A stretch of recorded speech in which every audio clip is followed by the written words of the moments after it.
रविकांत जी, आपने क्या देखा इस पूरे पिछले 2017 के चुनाव के मुकाबले? उस तरह का जोशो खरोश दिखा जो बीजेपी के पक्ष में था ध्रुवीकरण के बाद, जिस तरह से दंगों के बाद पूरा माहौल बना था उसमें, और इस बार के माहौल में?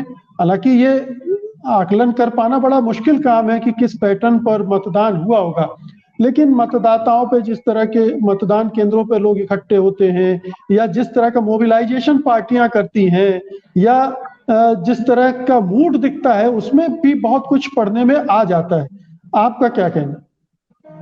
हाँ, यही सारी चीजों के आधार पर ही हम लोग यहाँ विश्लेषण कर सकते हैं।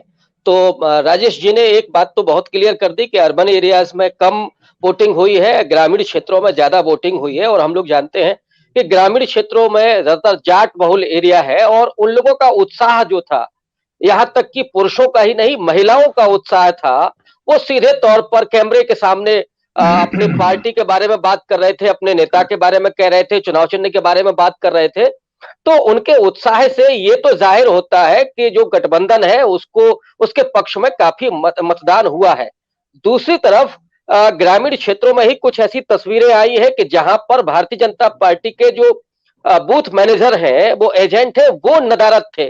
फट्टा बिछा हुआ था लेकिन लोग नहीं थे वहां पे।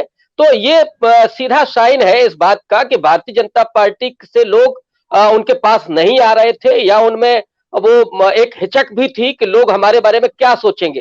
क्योंकि भारतीय जनता पार्टी के नेताओं को जिस तरह से खास करके जाट बहुल एरिया में दौड़ाया गया है, उनको उनका बहिष्कार किया गया है, वो दिखा रहा था कि भारतीय जनता पार्टी के खिलाफ बहुत माहौल है। और उस वजह से ये पैटर्न इस बात को साबित कर रहा है कि आरएलडी और सपा गठबंधन को वहां बढ़त मिल रही है और भारतीय जनता पार्टी पीछे छूटती हुई दिख रही है।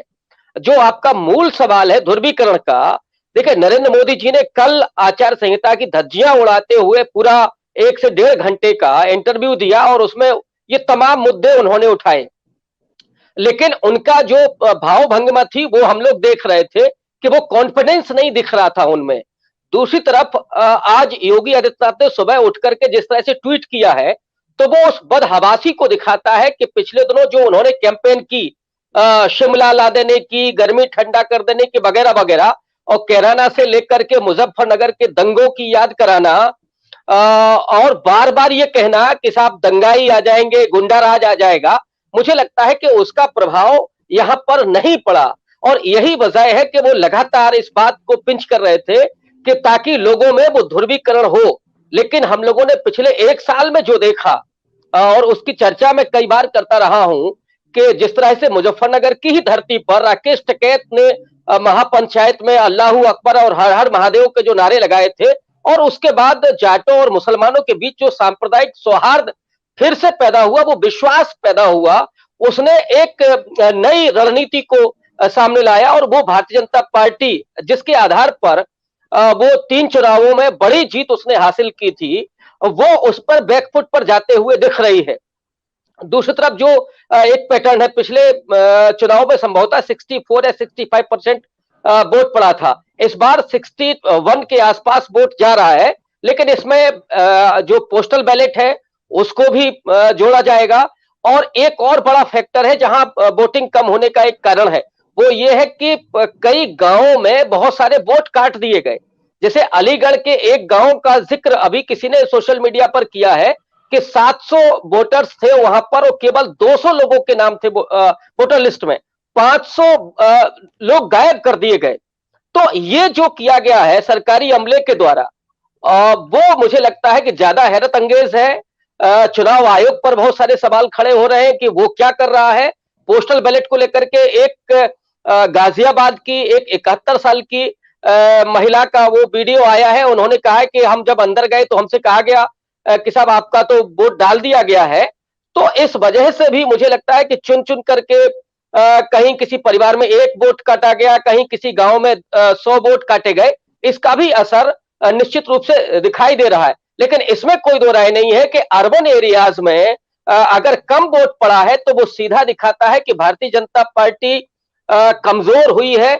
और उन एरियाज में भी आज मैं जो रिपोर्टिंग देख रहा था एनडीटीवी की, तो नोएडा में बहुत सारे लोग वही अगली जातियों के थे, लेकिन वो बात कर रहे थे एजुकेशन की, रोजगार की बात कर रहे थे, डेवलपमेंट की बात कर रहे थे, और कुछ लोग बदलाव की भी बात कर रहे थे। लेकिन उसी में कुछ ऐसे भी लोग थे जो सुरक्षा का सवाल उठा करके कह रहे थे कि ये सरकार अच्छी है, लेकिन अधिकांश जो संख्या थी वो बदलाव, विकास, एजुकेशन इसके पक्ष में दिखाई दे रही थी। और ये साइन हम जी लोगों को समझ में आता है कि किधर ये वोटर जा रहा है और जो सुरक्षा की बात कर रहा है वो किस तरफ जा रहा है। जी, रविकांत जी, मैं एक समझाइश देना चाहता हूँ। ये जो आप बाइट देखते हैं या जो वॉक्स पॉप देखते हैं, ये बहुत विश्वसनीय नहीं होते हैं। इनके आधार पर राय बनाना बड़ा खतरनाक होता है। ये मेरा अपना, चूंकि टेलीविजन जर्नलिज्म का लंबा अनुभव, उसके आधार पर बता रहा हूँ। इसमें बहुत सारी चीजें सिलेक्टिव होती हैं, बहुत सारे जो वोकल लोग हैं वो बढ़ चढ़कर बोलते हैं, बहुत मतदाता डरे हुए होते हैं, उनके मन में कुछ और होता है लेकिन वो नहीं बोलते हैं, या जो जो बोलने वाले हैं जो बोल कुछ रहे हैं करेंगे कुछ, ये भी खतरा रहता है। सत्य हिंदी का ऐप डाउनलोड करें गूगल प्ले स्टोर पर।